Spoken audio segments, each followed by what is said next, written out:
Suburbans became real popular.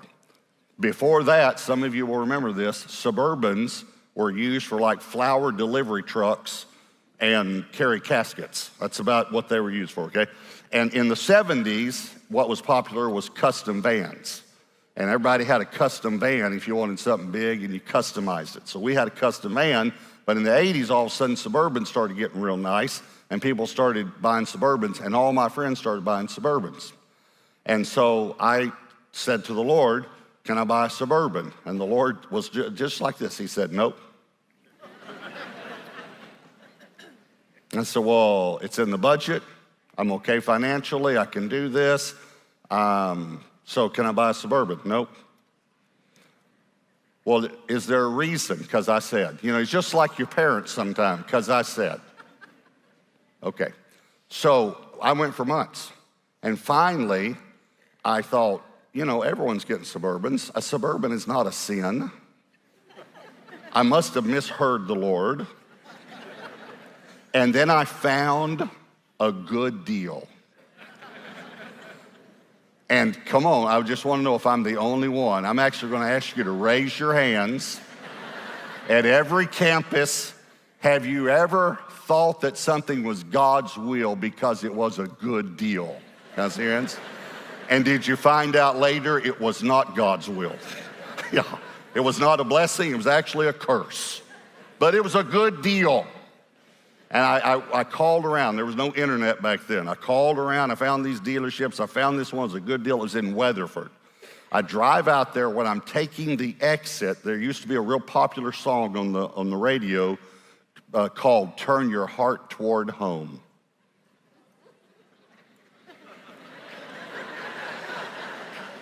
This song came on the radio right when I was taking the exit. And the Lord said to me, turn your heart toward home. This is not me. You know this is not me. I turned the radio off.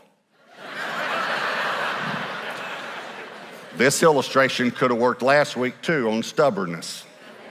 Pride makes you stubborn. I went, I looked at it, I decided, yes, I'm gonna buy it, and it must be God's will because it's a good deal. That always makes it God's will. That's what I thought.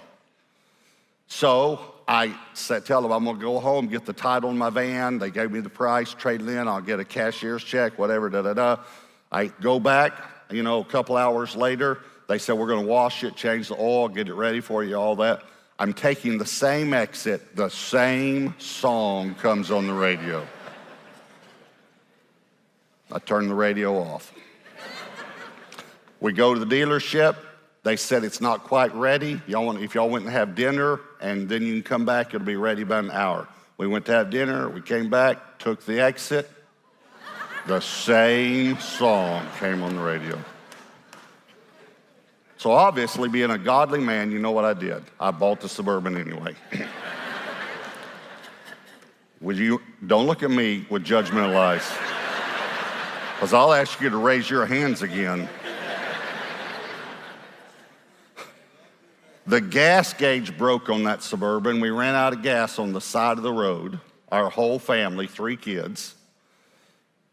Every tire went flat at a different time. Tire would go flat, and then when I went to put the spare on the first time, it was flat. See, I didn't buy new cars back then. I bought used cars and all the budget would allow, you know. Everything, the air conditioner went out in June. And I couldn't afford to fix it till like October. We spent the summer without air conditioning. Then, you ready for this one? The engine had a small oil leak, ran out of oil, and blew up. I'm thinking about this, and the Lord says to me, are you getting the message? I said, I'm getting the message. I sold it, lost thousands of dollars. A week later, a friend of mine calls me and said, hey, my wife and I bought a new Suburban.